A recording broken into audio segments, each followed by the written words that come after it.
بسم اللہ الرحمن الرحیم رب اشرح لی صدری ویسر لی امری واحلل عقدۃ من لسانی یفقهوا قولی لک الحمد یا اللہ خلقتنا وہدیتنا وانقذتنا من النار بسم اللہ افتتحت وعلی اللہ توکلت عز جارک وجل ثناؤک ولا الہ غیرک اللہم اجعلنا فی جوارک من شر کل ذی شر ومن شر الشیطان الرجیم الصلاة والسلام علیک یا رسول اللہ لقد بلغت الرسالہ وأديت الأمانة ونصحت الأمة ومحوت الظلمة وبك توجهنا إلى ربنا يا رسول الله صلى الله عليك وعلى آلك وأصحابك أجمعين أما بعد فأعوذ بالله من الشيطان الرجيم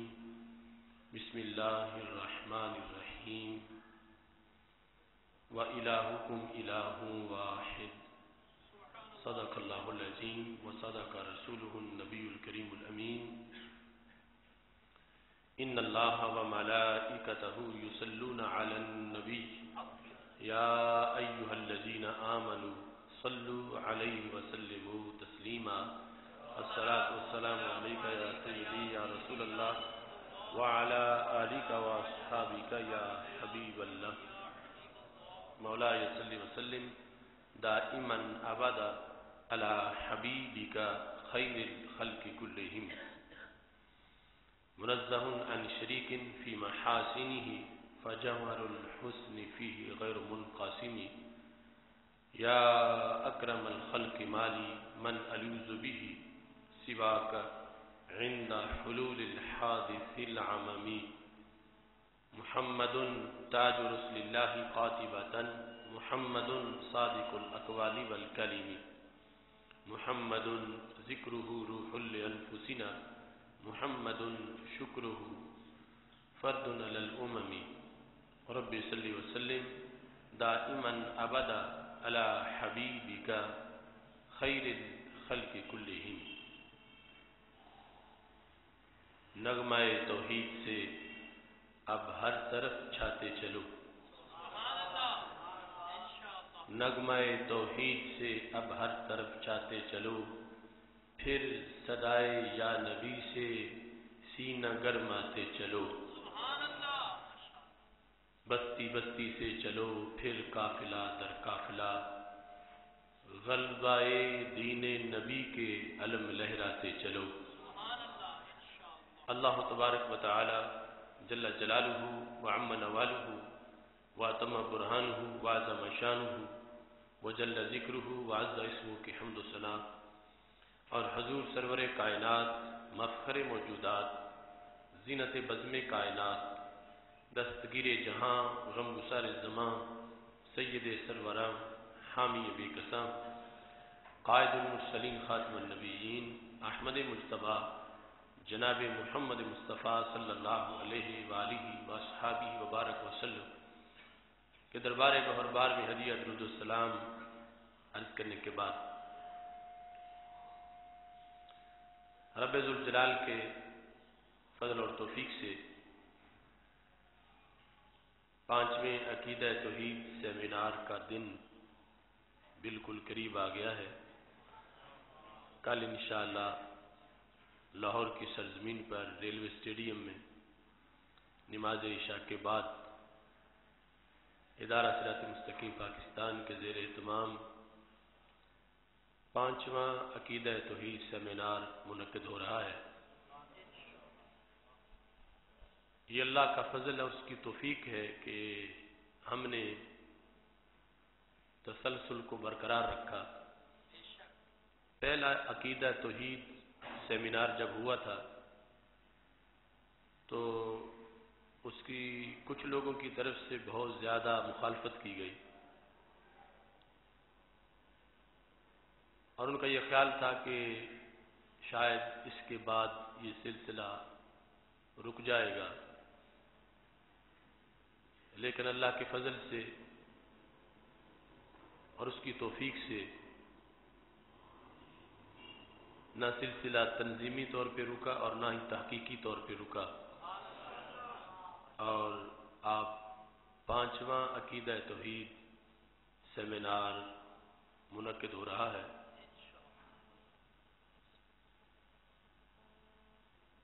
یہ سیمینار کا سلسلہ ایک ظلم، زیادتی اور دھاندلی کو روکنے کے لیے شروع کیا گیا تھا، جس کو رب ذوالجلال نے مقبولیت عطا فرمائی اور اچھے اثرات عطا کیے، جس کے نتیجے میں آج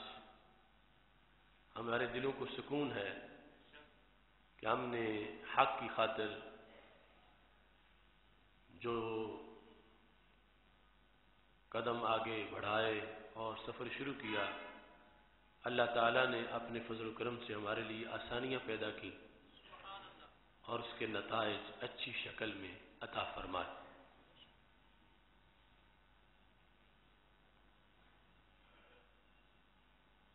ایک عام شخص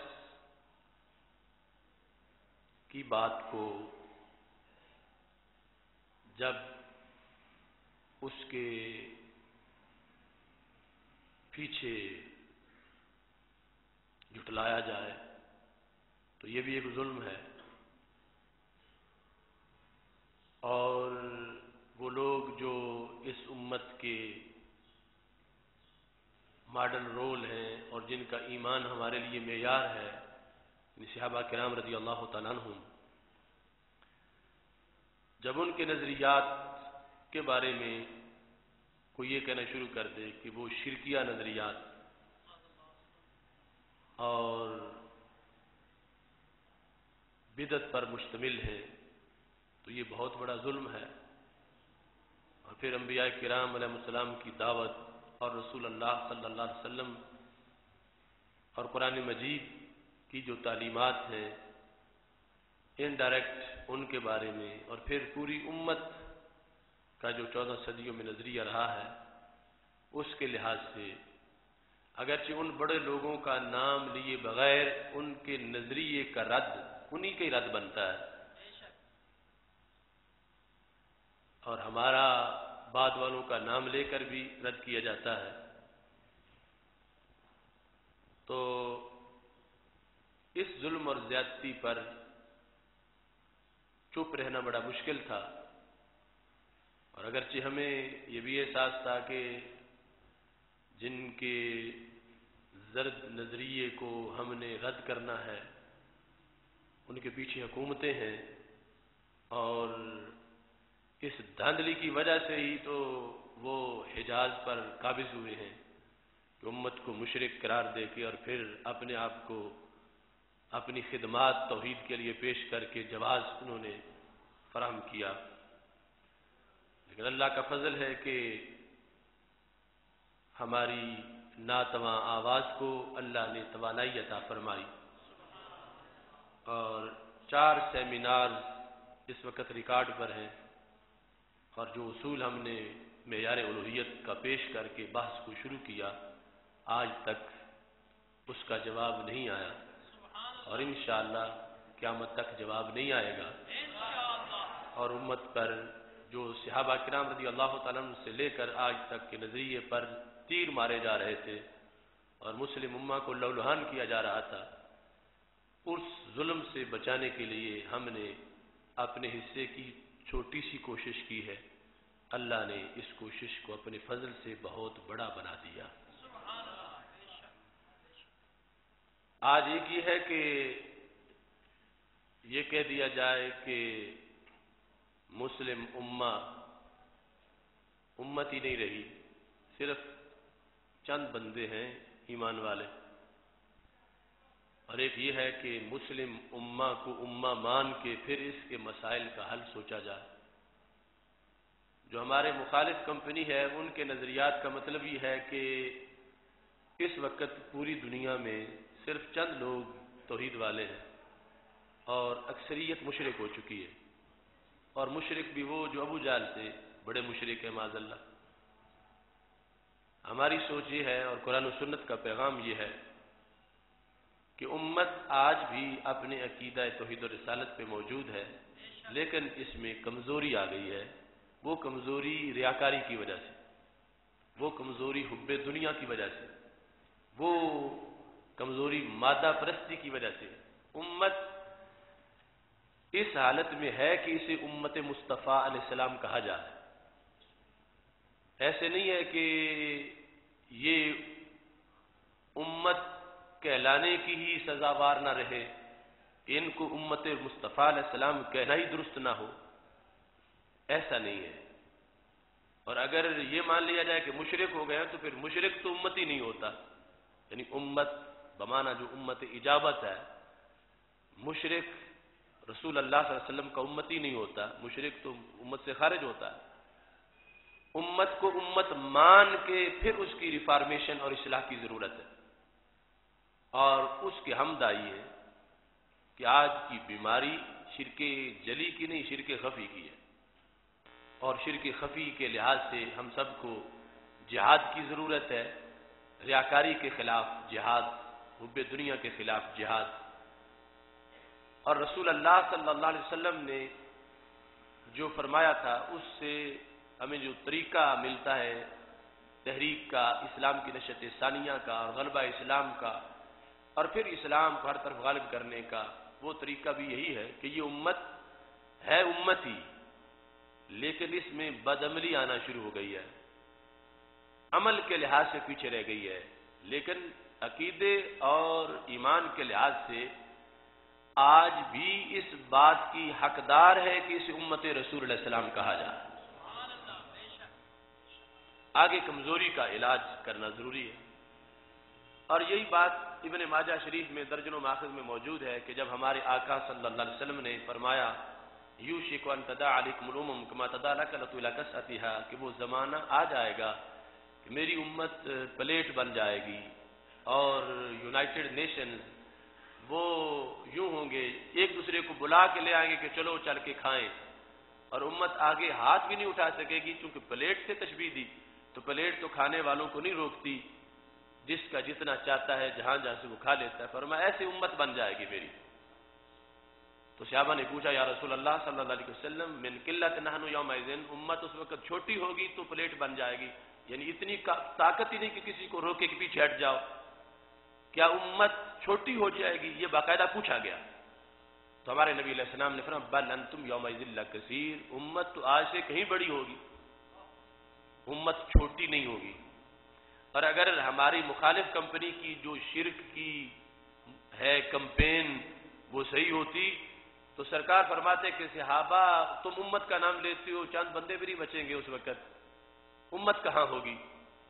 اگر اس امت نے مشرک ہو جانا ہوتا یہود و نصارہ کی طرح تو سرکار فرماتے صحابہ اس وقت پلیٹ اس لیے بن جائیں گے کہ ہوں گے ہی چند، وہ کسی کے سامنے اٹھ کے کھڑے نہیں ہو سکیں گے، لیکن سرکار نے فرمایا صحابہ نہیں، وہ تو تم سے بھی بڑی امت ہوگی اس وقت کی، بل انتم یومئذ لکثیر، تم سے بھی بڑی ہوگی۔ جس طرح اب 1.5 ارب امت ہے تو صحابہ کے مقابلے میں کئی بڑی ہے عددی طور پر، اگرچہ وہ ان میں سے ایک قوت کے لحاظ سے ہم لاکھوں سے بھی بڑے تھے تقوی اور پرہیزگاری کے لحاظ، لیکن عددی طور پر آج کی امت اس وقت کی امت سے بڑی ہے، جس طرح کہ ہمارے نبی علیہ السلام نے غیب کی خبر ارشاد فرمائی۔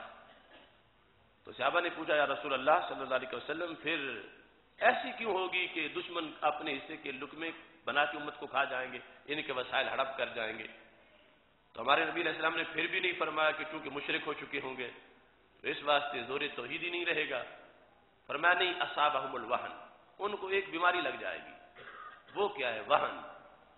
اب صحابہ نے پوچھا ومل وہن، اگر صحابہ نہ پوچھتے تو شاید آج وہن کو ہی لوگ شرک کہہ دیتے، کہ نبی علیہ السلام نے فرمایا تھا کہ وہن کی بیماری لگ جائے گی، اور وہن ہی تو شرک ہے، لہذا امت مشرک ہو گئی ہے،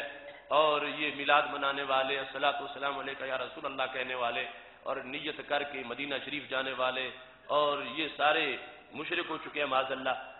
لیکن سرکار سے صحابہ نے پوچھ لیا ومل وہن، محبوب جس کی وجہ سے امت کثرت کے باوجود پلیٹ بن جائے گی اور نہیں روک سکے گی کسی کو، کمزوری آ جائے گی۔ وہ وہن ہوتا کیا ہے؟ تو میرے نبی علیہ السلام نے کیا فرمایا؟ فرمایا حب الدنیا و کراہیت الموت۔ وہن یہ ہے کہ دنیا کی محبت آ جائے گی اور موت کی نفرت آ جائے گی۔ تو ہمارے نبی علیہ السلام نے اس امت کا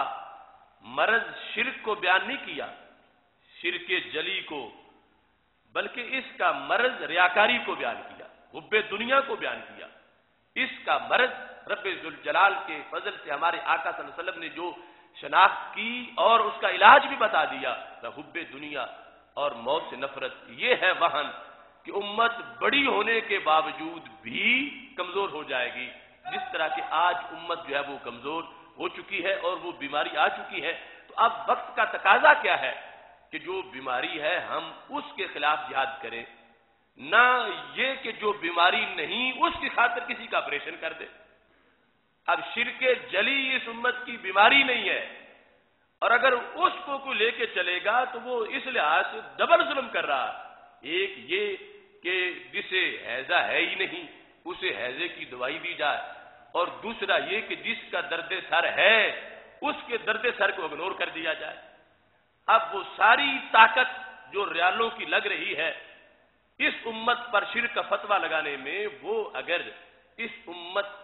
میں جو ریا آ گیا ہے، حب دنیا آ گئی ہے، اس کے خلاف جو اسلام میں تصوف ہے اور اخلاص ہے، اور اسلام کے اندر جو للہیت ہے اور ہر کام رضائے خدا کے لیے کرنے کا جو جذبہ ہے، اس طرف ساری توجہ کر کے لوگوں کو جو بیماری آ گئی ہے اس کے خلاف جہاد کیا جائے تو کتنا اچھے نتائج اس کے نکلیں۔ اور آج وہ دھاندلی ہو رہی ہے کہ جو بیماری ہے ہی نہیں اس کو بیماری قرار دے کر صرف اپنی حکومتوں کا جواز بنانے کے لیے کہ یہ مشرک ہو گئے ہیں، ان کا قتل جائز ہے، ان کی بیویاں چھیننا جائز ہے، مال لوٹنا جائز ہے، اور اس کام کے لیے وہ کہتے ہیں معاذ اللہ ہماری ضرورت ہے۔ تو اس دھاندلی کے خلاف ادارہ صراط مستقیم نے آئیڈیالوجی کے اس میدان میں کام شروع کیا، اور ہم نے اس پر اللہ کے فضل سے پے در پے سیمینار کر کے، اور اس کے علاوہ سوال و جواب کی نشستیں اور توحید کی جو تقریریں جو 50 گھنٹوں سے زائد ہے کر کے، ہم نے اپنی طرف سے ان لوگوں کو شیشہ دکھایا ہے کہ تم نے جو بیماری نہیں تھی وہ بیماری بنا کر ڈراوا شرک کا دے کر تم تو انہیں رسالت کے دھندے بھی کرتے ہو، اور شرک کا ڈراوا دے کر اور اس طرح کی اپنے لیے تم جواز بھی فراہم کرتے ہو کہ اس وقت کے چھوٹے مشرک تھے، آج کے مشرک بڑے مشرک ہیں۔ تو پھر یہ اپنا قد بڑھانا چاہتے ہیں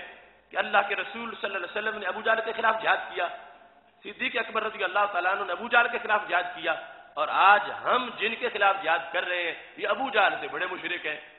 تو معاذ اللہ یہ بتانا چاہتے ہیں کہ سرکار نے جو دعوت توحید دی وہ ہمارے مقابلے میں وہ ان کا کردار چھوٹا ہے، ہمارا کردار بڑا ہے، کیونکہ وہ چھوٹے مشرکوں کے خلاف لڑتے رہے اور ہم بڑے مشرکوں کے خلاف معاذ اللہ جہاد کر رہے ہیں۔ تو یہ ایک بہت گمبھیر سازش ہے۔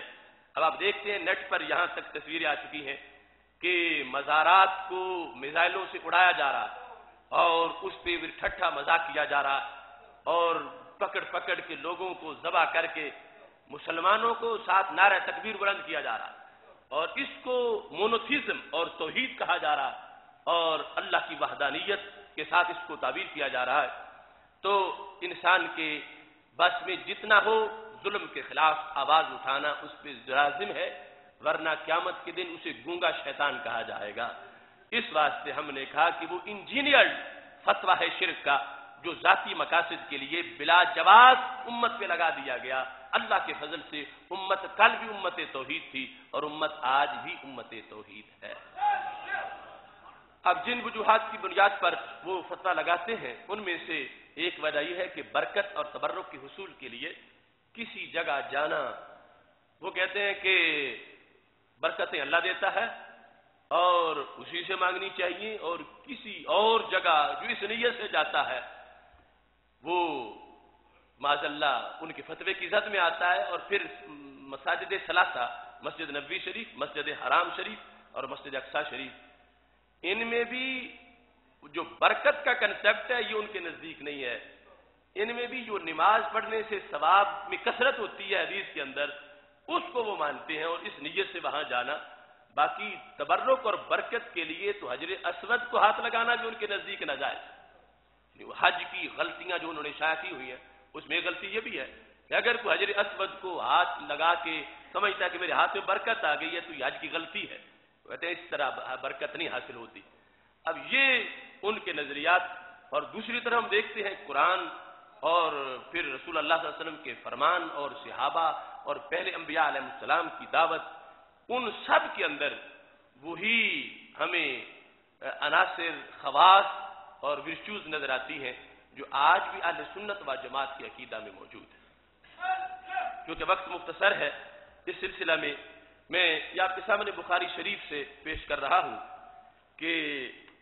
جس وقت حضرت موسیٰ علیہ السلام کے پاس ملک الموت تشریف لا، یہ حدیث شریف 1339 نمبر حدیث ہے بخاری شریف میں، اور اس کا باب امام بخاری رحمۃ اللہ علیہ نے بڑا منفرد قائم کیا ہے، یعنی باب ہیڈنگ کس عنوان کے تحت یہ حدیث لائے، یعنی کیا دعویٰ کر کے پھر اس کی دلیل پیش کی۔ عنوان ہوتا ہے دعویٰ اور پھر نیچے حدیث ہوتی ہے دلیل۔ تو امام بخاری نے کہا باب من احب الدفن فی الارض المقدسۃ او نحوها، جس بندے نے یہ چاہا کہ مجھے مقدس زمین میں دفن کیا جائے، جس نے یہ چاہا مجھے مقدس زمین میں دفن کیا جائے، او نحوها، یا اس کی مثل، یعنی نحوها سے آگے جو اس کے ساتھ ریلیٹڈ چیزیں تھیں ان کو بھی داخل کر دیا ارض مقدسہ کے ساتھ۔ تو اس میں حضرت ابو ہریرہ رضی اللہ تعالی عنہ سے مروی ہے کہ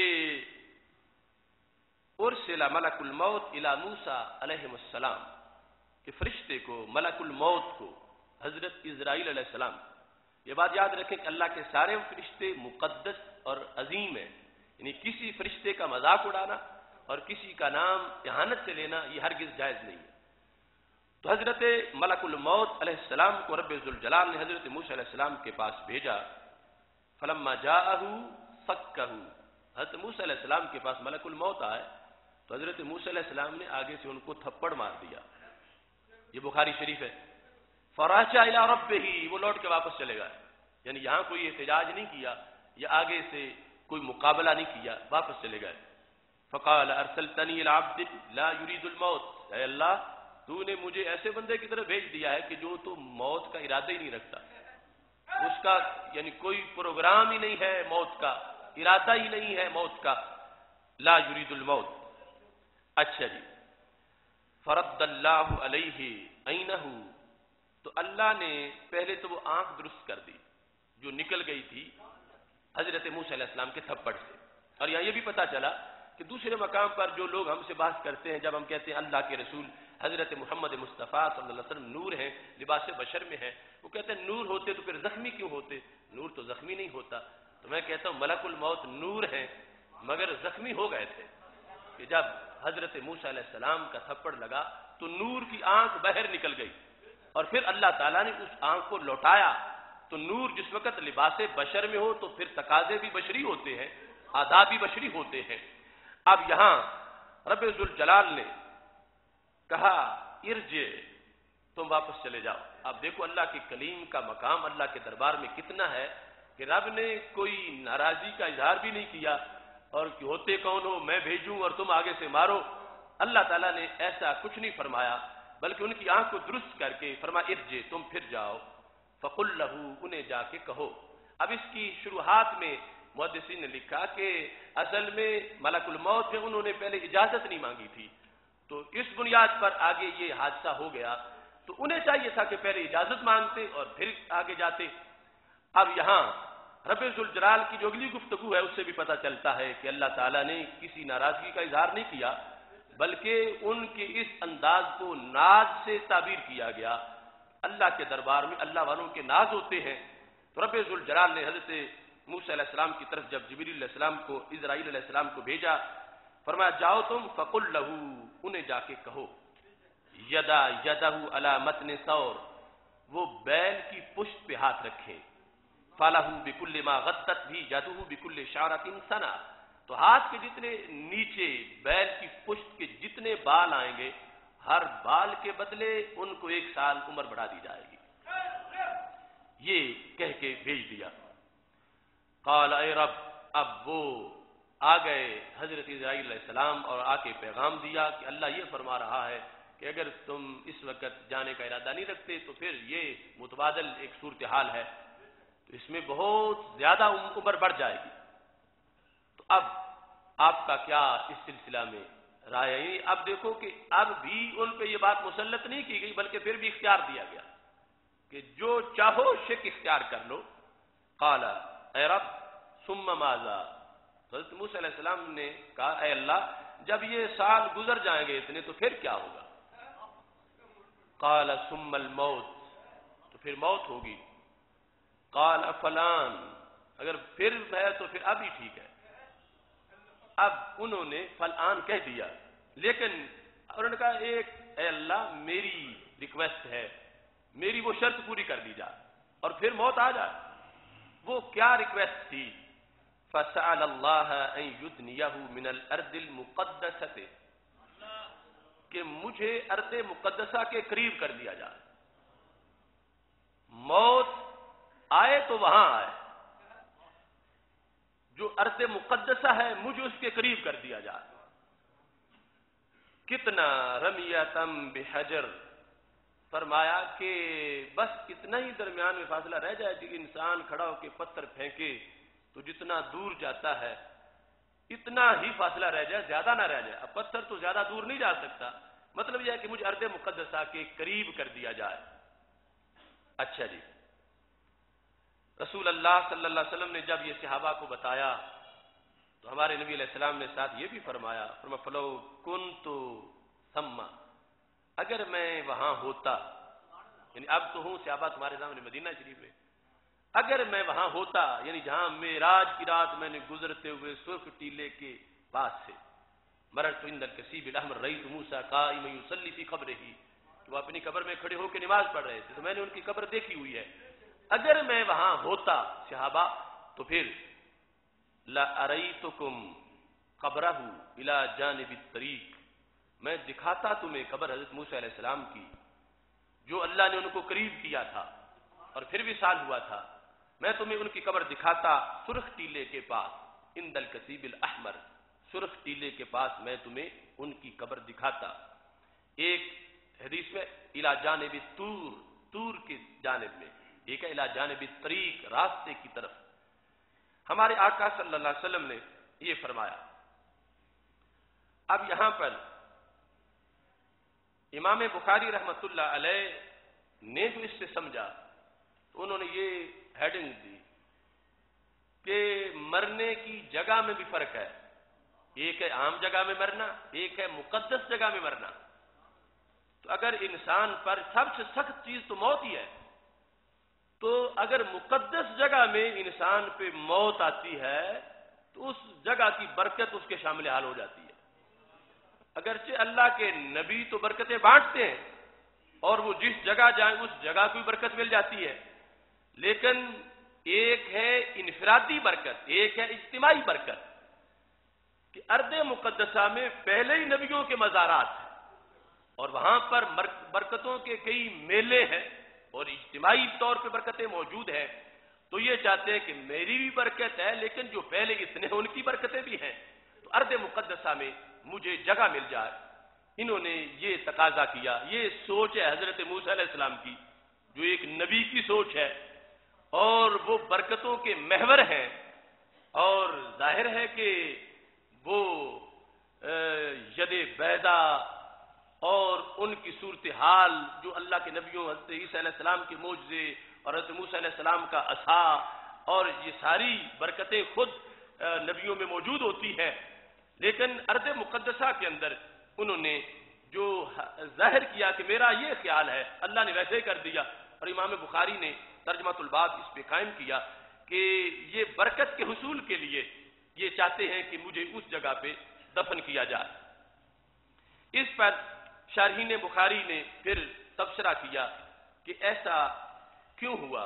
یہ ارشاد الساری شرح بخاری امام قسطلانی کی جو شرح ہے بخاری شریف کی، انہوں نے اب اس پر نوٹ لکھا، باب من احب الدفن فی الارض المقدسہ، جس نے مقدس زمین میں دفن ہونے کو پسند کیا، مقدس زمین کے اندر، اے فی بیت المقدس طلبا للقرب من الانبیاء الذین دفنوا بہ، کہ انہوں نے یہ کیوں چاہا؟ تو امام قسطلانی کہتے ہیں طلبا للقرب، یہ قرب چاہتے ہیں کس کا؟ من الانبیاء، نبیوں کا۔ کون سے نبی؟ الذین دفنوا بہ، جو بیت المقدس میں دفن ہے، جو ارض مقدسہ میں دفن ہے، ان نبیوں کے قرب کے لیے اللہ کے نبی حضرت موسیٰ علیہ السلام یہ چاہ رہے ہیں، چونکہ ان کی قبریں پہلے وہاں پہ موجود ہیں اور میری بھی بنے، تیمنم بجوارہم، مجھے ان کے پڑوس سے برکت مل جائے گی۔ تیمنم بجوارہم، یہ جو قرب و جوار والا لفظ ہم بولتے رہتے ہیں، ان کے جوار، ان کے پڑوس، تیمن برکت کے لیے، بلیسنگ کے لیے، وہ جو سیکرڈ ریلکس ہیں ان کی برکت کے حصول کے لیے اللہ کے نبی کی سوچ، جو ہر گھڑی توحید کا پیغام دیتے ہیں، جو ہر گھڑی اللہ کی وحدانیت کا درس دیتے ہیں اور جو شرک کی جڑیں کاٹنے کے لیے دنیا میں تشریف لائے، ان کی سوچ کیا ہے کہ یہ جہاں قبریں ہیں پاک بندوں کی، نبیوں کی، زندگی تو کیا موت بھی وہاں پہ ہونی چاہیے۔ اور انہوں نے کہا ہے اللہ وہ بڑی آفر جو تو نے کر دی کہ اتنے سال عمر بڑھا دی جائے گی، میں اس کو اب قبول نہیں کرتا، مجھے موت ابھی پسند ہے، مگر پسند وہاں ہے جہاں دوسرے انبیاء علیہ السلام کی قبریں موجود ہیں۔ تو یہ دیکھو آج کوئی امام احمد رضا بریلوی رحمۃ اللہ علیہ نے یہ سوچ گھڑ کے ہمیں نہیں سکھا دی، یہ تو موسوی سوچ ہے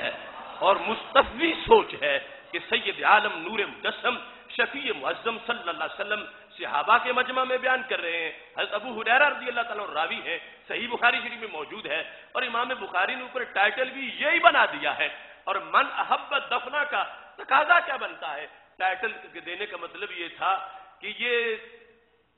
لوگوں کو ترغیب دے رہے ہیں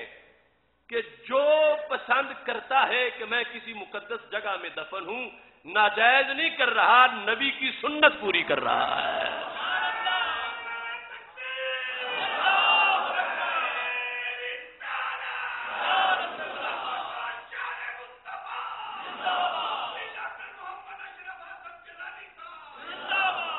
اچھا جی، اس صورتحال کے اندر اب دیکھو، یعنی وہ سوچ جو نبوی سوچ ہے، موسوی سوچ ہے، آج اس سوچ کو اگر ابو جال کے ساتھ ملایا جائے تو پھر اس سے اشتعال تو پیدا ہوگا، اور اس سے جو لوگ جاننے والے ہیں ان کو افسوس بھی ہوگا کہ دھاندلی کتنی ہو رہی ہے، ظلم کتنا ہو رہا ہے کہ اللہ کے پیغمبروں کی سوچ پر اس چیز کا لیبل لگایا جا رہا ہے کہ معاذ اللہ نام لیے بغیر کہا جا رہا ہے۔ اب جب یہ نظریہ رد ہوگا، مسترد ہوگا، تو پھر بات ان تک جائے گی کہ جن کا نظریہ ہے یہ دھاندلی یہ کر رہے ہیں کہ یہ بریلوی سوچ ہے، میں کہتا ہوں یہ موسوی سوچ ہے، یہ محمدی مصطفی سوچ ہے، یہ صدیقی عمری سوچ ہے، یہ عثمانی اور حیدری سوچ ہے، اور یہ حسنی اور حسینی سوچ ہے۔ اور امام احمد رضا بریلوی رحمۃ اللہ علیہ نے تو اس سوچ کو ہائی لائٹ کیا کہ اپنی طرف سے گھڑی نہیں ہے سوچ۔ اب یہاں پر اس کے جو ماخذ ہیں، اب دیکھو یہ فتح الباری شرح بخاری جلد نمبر 4، اس میں اس حدیث پر تبصرہ کرتے ہوئے انہوں نے کہا کہ یہ امام بخاری جو کہہ رہے ہیں من احب الدفن فی الارض المقدسہ، ایک ہے لغوی طور پر مقدس زمین، وہ تو ہر جگہ جو مقدس ہو، لیکن یہ ہے اصطلاحی بطور نام، یہ پھر بیت المقدس کو کہا جائے گا کہ جس نے دفن ہونا چاہا بیت المقدس کے ایریا میں، اور پھر اور نحوہا، یا اس کی مثل کیا چیز ہے؟ تو یہاں فتح الباری شرح بخاری میں امام اسقلانی نے لکھا، وہ پہلے تھے امام قسطلانی، یہ امام اسقلانی نے کیا لکھا نحوہا کی تفسیر کے اندر، کہتے المراد بقولہ او نحوہا، جو امام بخاری نے نحوہا کہا ہے اس کا مطلب کیا ہے؟ بقیت ما تشد الیہ الرحال من الحرمین، ایک تو دونوں حرم ہیں یعنی مدینہ شریف اور مکہ شریف، یعنی ان میں دفن ہونے کی بندے کو حسرت ہو تو وہ یہاں سے ثابت ہو رہی ہے. نحو ہاتھ امام بخاری نے کہا، اور میرے پاس وہ فتویٰ ہے مفتی حرم کا موجودہ، انہوں نے یہ کہا کہ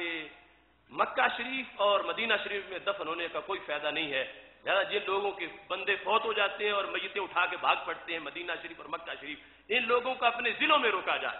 یہ باقاعدہ سعودی عرب کے اخباروں میں یہ فتویٰ چھپا. کہا کہ یہ سوچ اب لوگوں میں پیدا ہو رہی ہے کہ بندہ ریاض میں مرتا ہے اور اٹھا کے مکہ شریف لے جاتے ہیں اور اٹھا کے مدینہ شریف لے جاتے ہیں. تو کہا ان شہروں میں دفن ہونے کا کوئی فائدہ نہیں ہے. جبکہ جو پرانی سوچ ہے اس میں نحو ہا میں حرمین بھی ہیں کہ حرم شریف کا ایریا، مکہ شریف کا، مدینہ شریف کا، اس کی برکت طے شدہ ہے. اور برکت کا مطلب ہے کہ بندہ جو جسم ہے اس کو ریلیف ملے گا اس مٹی میں، ہاں اگر اس کا اس ریلیف پر یقین ہے. ورنہ جو دنیا میں مردود ہو اسے وہاں کعبے کے اندر بھی کوئی دفن کر دے گا تو کوئی برکت نہیں ملے گی. اب یہاں اس کے اندر ایک تو حرمین کی بات آ گئی، پھر کس کی آئی؟ کہتے وَكَذَلِكَ مَا يُمْكَنُ مِن مَدَافِنِ الْأَنْبِيَاءِ علیہم السلام. حرمین کے علاوہ دنیا میں جہاں جہاں نبیوں کے مزارات ہیں ان جگہوں کی طرف کہنا کہ فوت ہو جاؤں تو مجھے وہاں دفن کر دو. بقبور الشہداء، نبیوں کی قبروں کے علاوہ شہیدوں کی قبریں، جس طرح ہمارے علاقوں میں کئی قبرستان ہی شہیدوں کے ہیں. یہ اپنا ڈسکا میں بھی ایک ہے مقبرہ، اس طرح کی مختلف جگہ شہید کی قبر جہاں ہوتی ہے اس کا بھی پروٹوکول ہوتا ہے رحمت کا. اور جب اس کے قریب جو جائے گا تو اس کو بھی رحمت مل جائے. یہ قاسم نانوتوی سے کسی نے پوچھا تھا کہ یہ ولیوں کے پاس قبر کا کوئی فائدہ ہوتا ہے؟ یہ اس کی دیوبند کی ایک شرح بخاری کی ارشاد القاری شرح بخاری مفتی رشید احمد، اس میں اس نے لکھا ہے کہ قاسم نانوتوی سے جب یہ پوچھا گیا تو وہ چپ رہا. کہا پھر جواب دوں گا. اس کے نزدیک پتہ نہیں کیا حکمت تھی. ایک دن وہی بندہ جس نے سوال کیا تھا وہ ہاتھ میں پنکھا پکڑ کے گرمی کے موسم میں اپنے شیخ کو ہوا دے رہا تھا. تو کہا تم نے ایک دن مجھ سے پوچھا تھا کہ کیا ولی کے قریب قبر ہو تو فائدہ ہوتا ہے؟ تو میں آج تجھے جواب دیتا ہوں، یہ تم ہوا دینے کے لیے جو پنکھا ہلا رہے ہو، کھڑے تو میرے لیے ہو، تو یہ جو ساتھ بیٹھے ان کو ہوا آ رہی ہے یا نہیں آ رہی؟ تو اس نے کہا ہوا آ رہی ہے. تو کہا ایسے ہی پھر ولی کے قریب جس کی قبر ہوتی ہے اس کو بھی رحمت کی ہوا آتی رہتی ہے. اب یعنی یہ حق ہے جو اگر وہ اپنی تلاشی لیں تو پھر توحید پرست ان میں بھی کوئی نہیں پیچھے بچے گا. جو وہ انہوں نے انجیل شرک کی تعریف جو شروع کی ہوئی ہے. اب یہاں پر یہ امام عسقلانی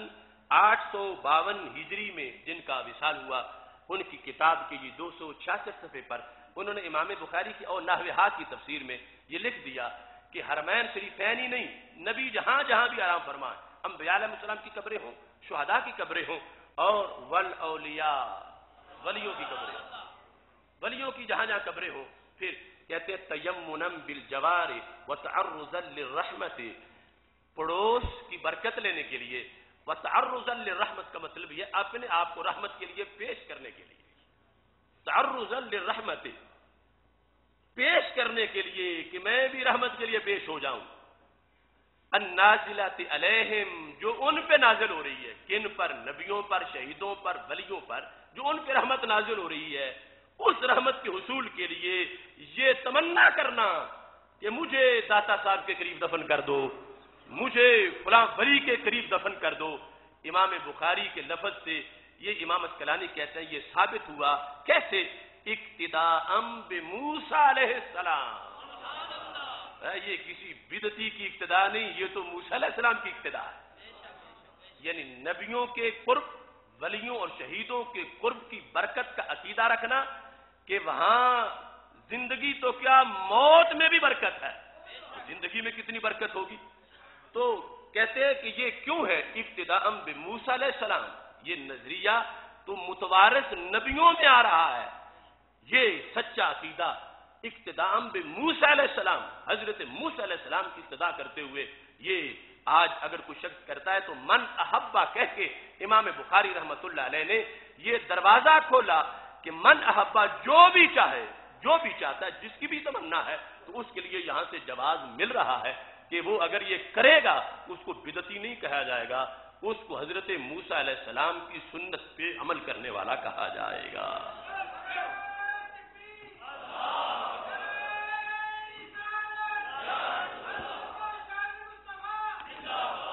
محتشم سامعین حضرات،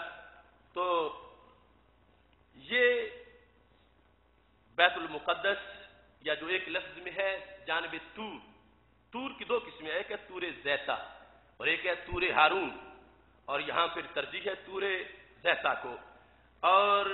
وہاں کتنے نبی ہیں جو آرام فرما ہے، کتنے نبی ہیں، یہ امام عینی عمدۃ القاری شرح بخاری کی جلد نمبر 6 میں صفحہ نمبر 206 پہ کہتے ہیں مات بطور زیتا 70,000 نبی، 70,000 نبی ان کا وصال وہاں پہ ہوا۔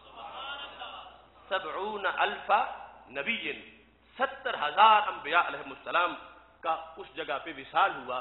تو یعنی اس لیے وہ ارض مقدس ہے، اور وہ مقدس ایریا، مقدس جگہ،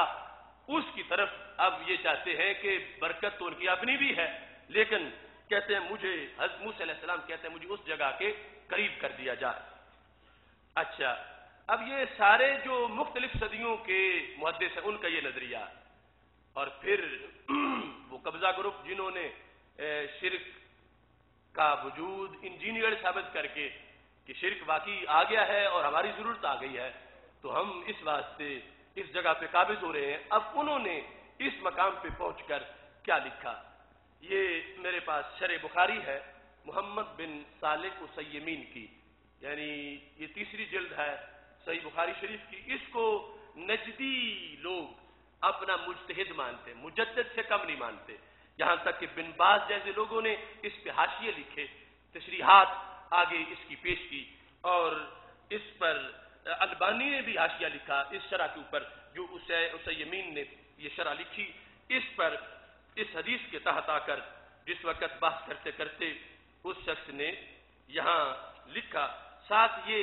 فتح الباری والی پوری عبارت پیش کر دی، یعنی یہ فتح الباری میں جو امام اسقلانی نے لکھا کہ اس حدیث سے یہ ثابت ہوتا ہے کہ شہیدوں کی قبروں میں بھی برکت ہوتی ہے، جو قریب بیٹھے گا اسے برکت ملے گی، ولیوں کی قبروں میں بھی برکت ہوتی ہے، جو قریب بیٹھے گا اسے برکت ملے گی، نبیوں کی قبروں میں بھی برکت ہوتی ہے، قریب بیٹھے گا تو برکت ملے گی۔ مطلب یہ ہے کہ اب گھر سے نکلے گا، ارادے سے جانا بھی جائز ہوا، وہاں بیٹھنا بھی جائز ہوا، یہ ساری چیزیں امام اسقلانی نے لکھی۔ تو اب چونکہ ان لوگوں نے ایک دھاندلی کی ہوئی تھی، واردات کی ہوئی تھی، اب وہ بہت سی جگہوں میں تو صفوں کے صفحے کتابوں کے غائب کر رہے ہیں، پیسے کے زور پر مکتبہ اپنا ہے اس میں چھاپتے ہیں، اور اس طرح کی باتیں حذف کر کے اب نئی نسل کیا جانے گی کہ یہاں کیا لکھا ہوا تھا۔ کہ امام نووی کی کتاب الاذکار کے 2 صفحے ہی غائب کر دیے پورے کے پورے، کہ جس میں یہ حقائق تھے کہ رسول اللہ صلی اللہ علیہ وسلم کی دہلیز پہ بندہ حاضر ہو تو کس طریقے سے حاضر ہو۔ تو اس طرح کی دھاندلی بھی کر رہے ہیں، پھر لکھ کے آگے مطلب جو اپنی طرف سے گھڑ کے سونپنا چاہتے ہیں، اس پہ مسلط کرنا چاہتے ہیں، وہ بھی کر رہے ہیں، کہیں نیچے حاشیے لکھ رہے ہیں تاکہ جو انہوں نے فراڈ کیا ہوا اس کو کسی کو پتہ نہ چلے۔ تو ہماری تحریک یہ ہے کہ اتنا بڑا ظلم چھپ نہیں سکتا، اور اس ظلم کو فاش کرنے کے لیے ہم نے سیمینار کیے، دلائل دیے، اور ان میں یہ طاقت نہیں کہ ہماری کسی دلیل کا جواب دے سکے۔ اب یہاں پر اس حدیث میں جب ان امور کو یہاں واضح کیا گیا، سید عالم نور مجسم شفیع معظم صلی اللہ علیہ وسلم کے اس مقدس فرمان کے تحت یہ 304 صفحے پر بحث کو چھیڑا گیا، اور امام اسقلانی کے اس تمام انداز کو ذکر کیا گیا، اور ذکر کرنے کے بعد پھر اس پر انہوں نے اپنا اور تبصرہ بھی لکھ دیا، جس سے یعنی یہ پتہ چلتا ہے کہ وہ کس حد تک ان چیزوں کو مٹانے کے درپے ہیں، اور حقائق کو جان بوجھ کے دیکھتے ہوئے وہ ہر چیز کا انکار کرنا چاہتے ہیں۔ اچھا جی، جس وقت یہ لکھا کہ امام اسقلانی نے یہ لکھا ہے، اور انہوں نے علماء نے بھی لکھا ہے ان کے علاوہ بھی، اور ان سارے علماء کا ذکر کر کے کہتا ہے ھذا کلہ خطا، یہ سب ہی غلط ہے، دیکھو یعنی ہاضمہ تیز کتنا ہے، کتنے بڑے بڑے امام ان کی رائے جو پہلی صدیوں میں گزر چکے ہیں، یعنی وہ یہ نہیں ہے کہ امام محمد رضا بریلوی سے متاثر ہوئے ہیں، وہ پہلی صدیوں کے امام ان سب کا لکھ کے تو یہ بھی لکھا علماؤنا رحمہم اللہ تعالی، یہ ذکر کر کے رحمت اللہ علیہ کہہ کے آگے کلہ خطا، یہ سب غلط ہے، سب غلط ہے. کہتے ہیں کہ جہاں کسی کی قبر ہو برکت نہیں ہوتی، اور برکت کے حصول کے لیے جانا اس حدیث سے ثابت نہیں ہوتا. ویسے وہ چاہ رہے تھے، چونکہ اس کے وجوہات تو کئی ہیں، پہلی یہ ہے برکت والی، اور دوسری یہ ہے کہ حشر وہاں بپا ہوگا، اور اس لحاظ سے قبر ادھر قریب ہوگی، ادھر سے اٹھیں گے، اور اسی جگہ پہ چونکہ سب نے جمع ہونا ہے. تو اس نے کہا یہ وجہ تھی، برکت کا حصول مقصود ہی نہیں تھا. یعنی جو امام بخاری اور سارے زہاد عباد اور امت کے لوگ ذکر کرتے رہے، اس سے بچنے کے لیے دوسری طرف اس نے رخ کر لیا. اس پر میرا بھی اعتراض تھا، اور خود اس شخص نے اس اعتراض کا اپنے الفاظ میں ذکر بھی کیا، مگر اللہ کے فضل سے نہ جواب اس کے پاس تھا اور نہ ہی جواب اب کوئی دے سکتا ہے. اب اس نے یہ لفظ بولے، کوئی یہ نہ کہے کہ ہم خواہ ان کے ذمہ لگا رہے ہیں کہ ہاضمہ تیز بڑا ہے. یہ 362 دفعہ جو ہے اس شرح بخاری کا جو محمد بن صالح اسیمین کی ہے، اس میں اس نے لکھا پہلے المراد بقولہ قالت زین بن منیر بقیۃ ما تشد الی الرحال من الحرمین وكذلك ما يمكن من مدافن الانبیاء وقبور الشهداء والاولیاء تجبنا بالجوار وتعرضا للرحمة النازلة علیہ اقتداء بموسیٰ علیہ السلام. یہ ساری بات لکھ کے جو ابھی میں نے آپ کے سامنے اس کتاب سے پڑھی، اس سب کو لکھ کے فتح الباری والی عبارت کو، تو کہتا ہے نقولو سمعتم ما قالہ العلماء، تم نے سن لیا جو علماء کہتے ہیں. مصنف نجدی کہتا ہے تم نے سن لیا جو علماء کہتے ہیں، وہ ساری برکتیں شہیدوں کی قبروں کی. اور اس کے علاوہ کہتا ہے کہ حالانکہ یہ بھی لکھا کہ ھذا بناء علی ان المطلوب القرب من الانبیاء الذین دفنوا ببیت المقدس، کہ یہ چاہتا تاکہ وہ قبریں جو ہیں ان کا قرب مجھے مل جائے جو بیت المقدس میں موجود ہیں. وَهُوَ الَّذِي رَجَّهُ ایاز، اور قاضی ایاز نے اسے ترجیح دی ہے کہ حضرت موسیٰ علیہ السلام کیوں کہہ رہے تھے، اس لیے کہ وہاں پر انبیاء علیہ السلام کی برکتیں ہیں اور مجھے ان کے قرب سے برکتیں مل جائیں. یہ بات ہی راجی ہے کہ انہوں نے یہ درخواست کی تھی اللہ سے کہ مجھے قریب کر دیا جائے. اس کو لکھ کے پھر بھی ہاضمہ کتنا تیز ہے، کہتا ہے نقول سمعتم ما قالہ الانبیاء رحمہم اللہ تعالی کلہ خطأ غیر صحیح، یہ سب غلط ہے، غیر صحیح ہے، سب غلط ہے. اب اس کو یہ اتھارٹی کس نے دی کہ یہ سب کو سب غلط کہہ دے؟ اس پر کیا وحی اتر رہی ہے معاذ اللہ کہ اس میں سوائے پیسے کے اور قبضے کے حرم پر اور تو کوئی طاقت نہیں. اس کے سورسز کیا ہے نالج کے، اس کے پاس دین کہاں سے آ گیا ہے؟ جن اماموں سے آیا ان سے ہمارے پاس بھی آیا. اور وہ کیا کہتے ہیں؟ جن رجال سے چین آف اتھارٹیز جو حدیث کی سندوں کے ماہرین ہیں، وہ تو ہمارے وہ پیر و مرشد ہیں، وہ ہماری سند ان کے ساتھ ملتی ہے اور ہمارا نظریہ ان کے ساتھ ملتا ہے. اور یہ کتنا آرام سے کہہ رہا ہے ھذا کلو خطا غیر صحیح، یہ سب غلط ہے اور غیر صحیح ہے. اچھا جی، تو اب ان کے نزدیک وہ جو ہے نا الذی بارکنا حولا، جو آیت معراج میں ذکر ہے سبحان الذی اسری بعبدہ لیلا من المسجد الحرام الى المسجد الاقصى الذی بارکنا حولا، وہ کہتے ہیں برکت سے مراد یہ ہے کہ وہاں پر نہریں ہیں اور وہاں پر باغیچے ہیں، پھول ہیں، پھل ہیں، یہ برکت ہے. یعنی قبر ولی کی، قبر نبی کی اس بنیاد پہ برکت ماننا یہ ان کے لیے موت ہے. تو وہ کہتے ہیں اگر گئے ہیں تو یا تو اس لیے کہ میدان معاشر ہے یا اس لیے کہ وہاں پھول بوٹے ہیں. اس بنیاد پر انہوں نے کہا کہ مجھے اس کے قریب کر دیا جائے. اب اس پر میرا اعتراض، اور ظاہر ہے کہ جن کا مطالعہ اس وقت بھی تھا محدثین کا، ان کا بھی اعتراض، اور پھر اس نے اس وقت اس کو ذکر بھی کیا کہ ایک موقع آیا جب حضرت عمر رضی اللہ تعالیٰ عنہ زخمی ہو گئے اور پھر ان کی شہادت ہو گئی. تو حضرت عمر رضی اللہ تعالی عنہ جب زخمی تھے تو اس وقت حضرت عمر رضی اللہ تعالی عنہ نے یہ اپنے بیٹے عبداللہ بن عمر رضی اللہ تعالیٰ عنہ کو بھیجا تھا حضرت عائشہ صدیقہ رضی اللہ تعالی عنہا کے پاس اور ان سے ایک درخواست کی تھی حضرت عائشہ صدیقہ رضی اللہ تعالی عنہا سے, اور یہ چاہا تھا کہ جو جگہ ہے وہاں پر روضہ پاک میں, اس وقت تو حضرت صدیق اکبر رضی اللہ تعالیٰ عنہ تھے اور جگہ بھی بچی ہوئی تھی, اس جگہ کے لیے سوال کیا تھا کہ ام المومنین ہے تو تمہاری حجرہ تمہارا ہے, لیکن تڑپ میری بڑی ہے کہ مجھے کاش کہ یہاں جگہ مل جائے اور مجھے یہاں پہ دفن کر دیا جائے.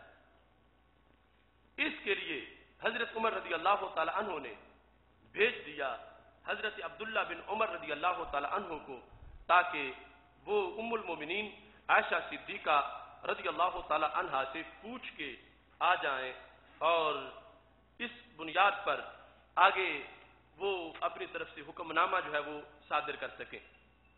حضرت عبداللہ بن عمر رضی اللہ تعالی عنہ جس وقت یہ پوچھنے کے لیے گئے, بخاری شریف میں موجود ہے کہ حضرت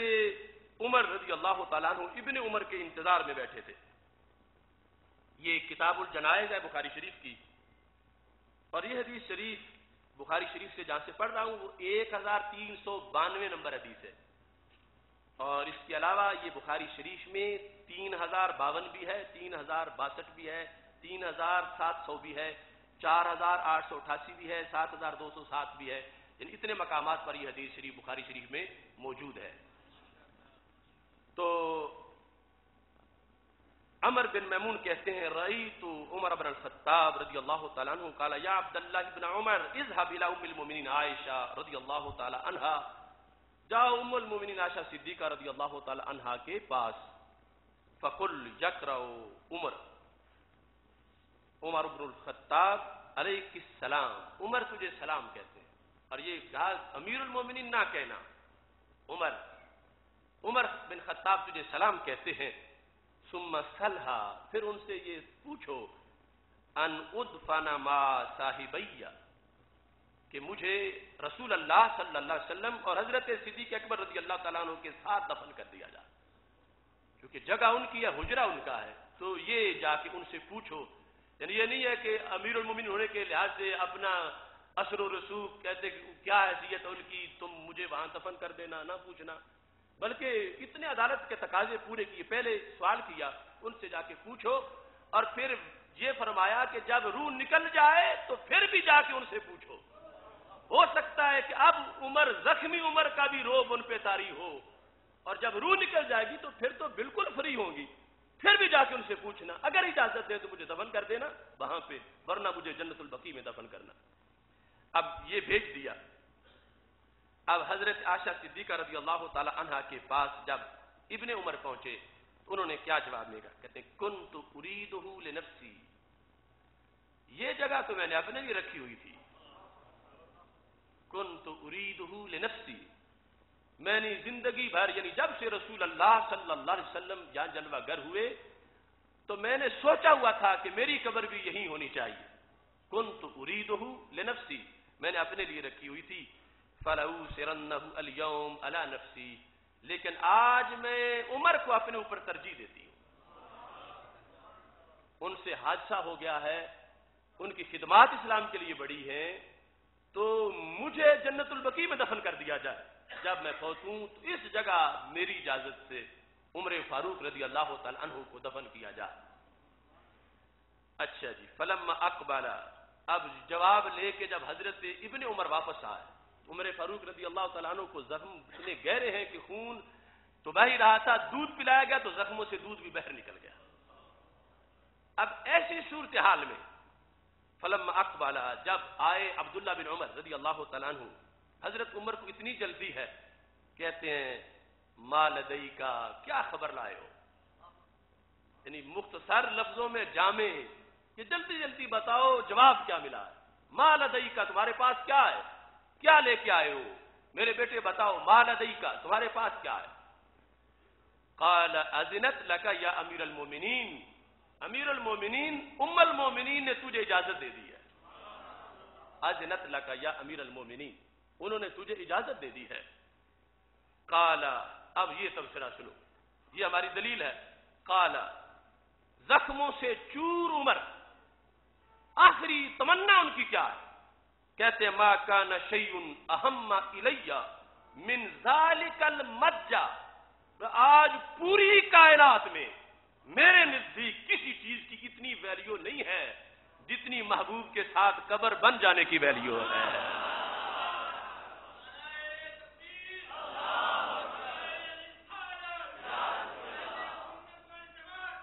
یہ بخاری شریف ہے. ما کان شیء احب الی من ذلک المسجد، ما کان شیء نکرہ تحت النفی ہے. تو کوئی شے دنیا کی کوئی شے، اور دنیا تو کہ آخرت کی بھی کوئی شے، ما کان من شیء مطلقاً کہہ دیا، کوئی شے میرے نزدیک اس وقت میرے نزدیک کوئی شے بھی اس سے زیادہ پسندیدہ نہیں ہے کہ میری قبر میرے نبی علیہ السلام کے ساتھ بن جائے. وہ عمر جو بت توڑتے رہے، تو کیا معاذ ابھی بھی شرک چھپا ہوا تھا دماغ میں کہ وصال کے بعد یقین ہے کہ ان کے پڑوس میں قبر سے بھی فائدہ ہوگا، کہ رسول اللہ صلی اللہ علیہ وسلم کے قرب میں میری قبر بنے گی. اس کو ہر چیز پہ ترجیح دے رہے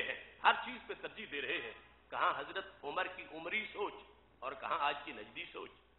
کہتے ادھر کچھ بھی نہیں ہے، کیا دیکھتے ہو، کیا پڑا ہے ادھر کچھ بھی نہیں ہے، یہ لفظ ہی بولتے ہیں.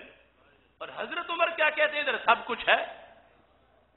یعنی بعد از وصال وہ یہ بتانا چاہتے ہیں کہ میری یہ صلاحیت ہوگی کہ میں فائدہ حاصل کر سکوں، اور میرے نبی علیہ السلام کی یہ شان ہے کہ وہ فائدہ دے سکیں. یہ تمنا کی، ورنہ وہ بقی کی برکتیں بھی تو کافی تھیں. اور باقاعدہ عائشہ صدیقہ رضی اللہ تعالی عنہا سے اجازت لی، اور انہوں نے بھی کہا کہ ایسے نہیں کہ اس جگہ کی کوئی ویلیو نہ ہو، میں نے تو اپنے لیے سوچا ہوا تھا، لیکن امیر المومنین کو آج اپنے اوپر ترجیح دیتی ہوں، اور اس بنیاد پر میں یہ کہہ رہی ہوں کہ ان کو اجازت دے دو. تو حضرت عمر رضی اللہ تعالیٰ عنہ کہتے ہیں ما کان شیء اہم الی من ذالک المسجد، کوئی شے بھی میرے نزدیک، مسجد کہتے ہیں لوگوں پر لیٹنے کی جگہ، مسجد مراد ہے قبر، یعنی وہ قبر کی جگہ، اس کی جتنی اس وقت میرے نزدیک امپارٹنس، اہمیت اور ویلیو ہے، اتنی اور کسی چیز کی نہیں ہے. میں مشکور ہوں کہ انہوں نے اجازت دے دی ہے. یہ حضرت عمر رضی اللہ تعالی عنہ کی یہ خوشی اور یہ انداز یہ بتاتا ہے کہ ان کے نزدیک وہ جگہ جہاں ہمارے نبی علیہ الصلوۃ والسلام جلوہ گر ہیں، زندگی میں سرکار جہاں قدم رکھیں وہاں بھی برکات کے ڈیرے ہوتے ہیں، اور بعد از وصال جہاں پہ جلوہ گر ہیں وہاں بھی ہر وقت برکات کے میلے ہیں اور رحمتوں کا نزول ہو رہا ہے.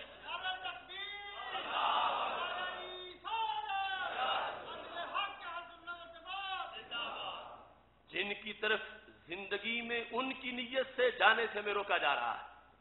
تو کہتے ہیں جاؤ تو مسجد نبوی کی نیت لے کے جاؤ،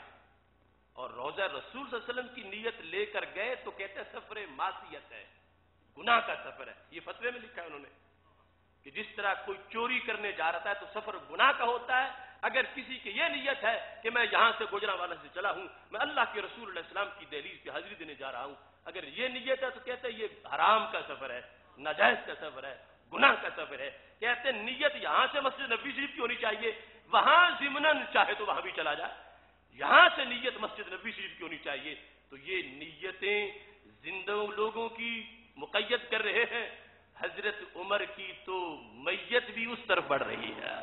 اور بعد از وصال بھی انہوں نے اپنے لیے یہ کہا کہ مجھے ادھر پہنچایا جائے، اور میت کا لفظ وہ ایک لمحہ، ورنہ تو حضرت عائشہ صدیقہ رضی اللہ تعالی عنہا کا یہ فرمان مشکات شریف میں ہے. اور مزے کی بات یہ ابن عبد الوہاب نجدی نے اپنی کتاب میں بھی وہ لکھا ہے، حدیث شریف جو اس عقیدہ توحید سیمینار میں ہم وہ حوالے پیش کریں گے، کہ حضرت عائشہ صدیقہ رضی اللہ تعالی عنہا کہتی ہیں کہ جب حضرت عمر رضی اللہ تعالیٰ عنہ کی قبر نہیں بنی تھی میرے حجرے میں، تو کہتی ہیں باہر تو میں پردے کا اعتبار کرتی تھی، اندر جا کے میں چہرہ نہیں ڈھانپتی تھی. اندر حجرے میں. کیوں؟ میں کہتی تھی انما ہوا زوجی و ابی. میں کہتی تھی ایک میرے شوہر نامدار ہیں، دوسرے میرے ابا جان ہیں، تو میں پردہ کیوں کروں؟ کہتی ہیں فلما دفنا عمر معهم واللہ ما دخلته الا وانا مشدود علی ثیابی حیاء من عمر. اور جب عمر فاروق داخل ہوئے ان کو دفن کیا گیا، خدا کی قسم میں آج تک اندر بھی چہرہ ننگا نہیں کرتی، مجھے عمر فاروق سے حیا آتی ہے. واللہ ما دخلت الا وانا مشدودۃ علی ثیابی. میں نے سختی سے اپنا کپڑا آگے کیا ہوتا ہے. حیاء من عمر، مجھے عمر سے حیا آتی ہے. تو حیا تو زندوں سے آتی ہے، مردوں سے تو نہیں آتی. یہ ام المومنین کا عقیدہ، اور انہوں نے اس چیز کی وضاحت کر دی. اور یہاں اب حضرت عمر رضی اللہ تعالی عنہ نے یہ واضح کر دیا. اب وہ شخص جو یہ کہہ رہا تھا کہ سب نے غلط کہا، سب نے غلط کہا، اب حضرت عمر تو سنت سمجھے ہوئے ہیں. حضرت عمر وہ جو وصیت کی تھی، جو تمنا کی تھی حضرت موسیٰ علیہ السلام نے، وہی تو حضرت عمر بھی کر رہے ہیں رضی اللہ تعالیٰ عنہ، کہ میری قبر اللہ کے رسول صلی اللہ علیہ وسلم کے پڑوس میں بن جائے، جوار میں بن جائے، قرب میں بن جائے. تو جو اس حدیث سے جو حضرت ابو ہریرہ رضی اللہ تعالیٰ عنہ نے روایت کی، جو حضرت عمر رضی اللہ تعالیٰ عنہ نے سمجھا، وہی تو آج کے سنی نے بھی سمجھا. تو حضرت عمر کا جو فام ہے وہ اتنا بڑا اتھینٹک، اور ان کا جو ریلیجیس نالج ہے اور ریویلیشن اور الہام ان کے جو ذہن پر ہوتا ہے. میرے نبی علیہ السلام نے فرمایا لو کان بعدی نبی لکان عمر، اگر میرے بعد کوئی نبی ہوتا تو عمر نبی ہوتے.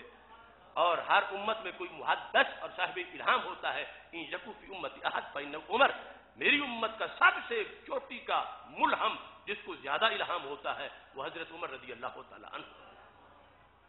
اس واسطے یعنی جس سوچ پر ہم پہرا دینے کے لیے نکلے ہیں وہ سوچ متوارث آئی ہے نبیوں سے،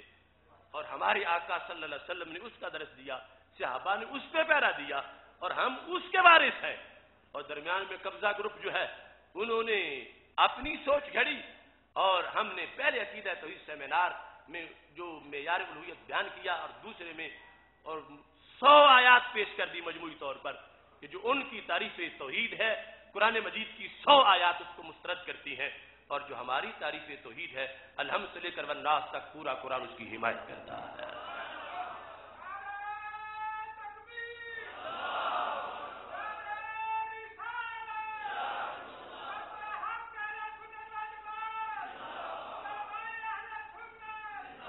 اس واسطے یہ تھوڑی سی ایک جھلک میں نے آپ کے سامنے رکھی کہ بلا وجہ ہم کتنے مہینوں سے تیاری نہیں کر رہے، اور بلا وجہ سلگتے ماحول میں ہم یہ ہر چیز کی پرواہ نہ کیے بغیر میدان میں نہیں اتر رہے. اصل میں دھوکہ بہت ہو رہا ہے، ظلم بہت ہو رہا ہے، اور ہمارے علم اور زندگی کا کیا فائدہ اگر ہمارے ہوتے ہوئے دھوکے باز دھوکہ دیتے رہیں، اور زہر کو تریاق اور تریاق کو زہر کہتے رہیں، اور کنویں کو مینار اور مینار کو کنواں کہتے رہیں، تو پھر ہمارا فائدہ کیا ہے؟ اس واسطے ہم نے ہر چیز کو داؤ پہ لگا کر اللہ کے فضل سے اعلان کیا ہے. اور 5واں عقیدہ توحید سیمینار یہ فیصلہ کن مباحث اپنے دامن میں لے کے جلوہ گر ہونے والا ہے، اور آپ تمام احباب زیادہ سے زیادہ لوگوں کو دعوت دے کر وہاں پہنچیں. یہ کوئی عام فارمیلٹی کا کوئی ستی سا پروگرام نہیں، اس کے پیچھے کئی سالوں کی محنت کا نچوڑ ہے، اور کتنی پلکوں سے نمی مانگ کے لائی ہوگی، پیاس تک پھول کی شبنم نے بجھائی ہوگی. 20 جلد کی کتاب میں سے ایک جلد سے ایک لائن ڈھونڈنا، اس کے لیے تو جگر پگھلانا پڑتا، اور پھر ایسے یعنی لمبے چوڑے سلسلے پہلی صدی سے لے کر آج تک، اور جہاں سے تبدیلی ہوئی ان کی بھی تلاشی لینا، اور انہوں نے کیا کچھ کہا ہوا، اور اس کے لحاظ سے یہ ساری چیزیں، یہ ایک اللہ کی توفیق اور اس کے فضل سے ہی یہ کام ہو سکتا ہے، ورنہ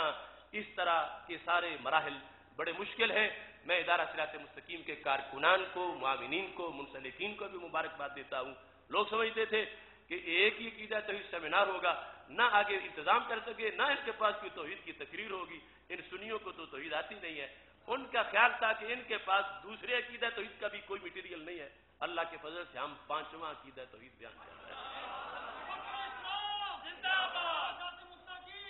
اور 5واں بھی یہ نہیں ہے کہ اس میں آگے مٹیریل ختم ہو گیا، نہیں، وہ مٹیریل تو ہمارا انشاءاللہ سینکڑوں سیمیناروں کا بھی ہے، لیکن آگے ہم چونکہ مرحلہ وار مختلف موضوعات جو ہے ان کے لحاظ سے پالیسی کا اعلان عقیدہ تو اس سیمینار کے آخر میں کریں گے کہ اگلے سال مینار پاکستان پر ہم کس لحاظ سے پہنچنا چاہتے ہیں اور کس لحاظ سے کس موضوع کو وہاں پہ بیان کرنا چاہتے ہیں۔ میں یہ سمجھتا ہوں کہ یہ اہل سنت کا جو ضمیر ہے ستھرا ہے اور بڑا صاف ہے اور مٹی بڑی زرخیز ہے، صرف ہمیں بیج کاشت کرنے کی ضرورت ہے،